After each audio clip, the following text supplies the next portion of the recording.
101.7 IFM. Report!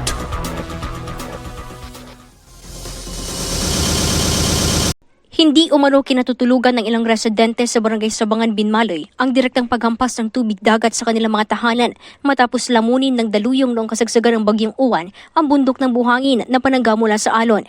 Sa panayam ng IFM News Dagupan, pagaman nilagyan na ng sandbag ang paligid ng kanilang mga tahanan, hindi pa rin umano sila panatag hanggang hindi nakikita na low tide na sa baybayin. Dumadaan yung tubig dito. Nagbabantay kami hanggang alas 9 ng gabi, hindi pa kami natutulog. Bakit po, ma'am? Kasi natatakot po kami sa tubig. Yung tubig hanggang doon po. Ayon naman kay Sabangan Sangguniang Kabataan President Chervy Tabora, urgent umano ang kanilang panawagan ng tulong dahil paano pa umano kapag muling tinamaan ng bagyo ang kanilang lugar kung sa high tide pa lamang ay sobra ng epekto ang iniinda ng mga residente. After the Super Typhoon Uwan, yun na po nangyari, super devastation po talaga yung nangyari sa aming barangay.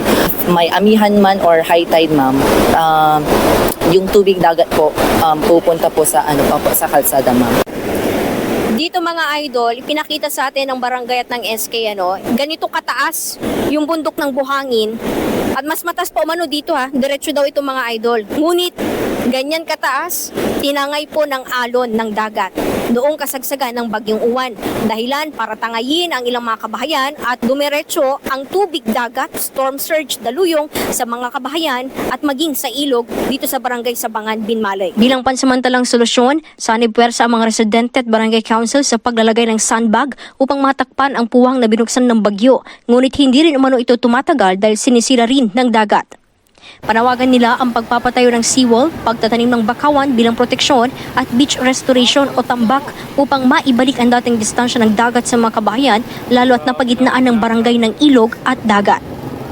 Panawagan ko po long-term protection, coastal protection po sa aming barangay. Ang importante po talaga is yung seawall na magpo-protect po talaga sa alon ng dagat para po maprotektan po yung mga kabahayan, mga kalsada po namin na matatabunan for businesses na pwedeng maapektuhan ng kung anumang calamities na pwede na makakaapekto po sa aming barangay, ma'am. Sa kasalukuyan, patuloy po ang paglilinis sa mga kabahayan na napasukan ng ilang metrong buhangin.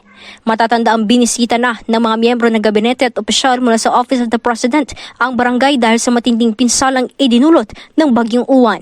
Mula rito sa IFM Dagupan, ito si Idol Jam Victorio. Tatak, IFM. IFM News. IFM News. IFM News.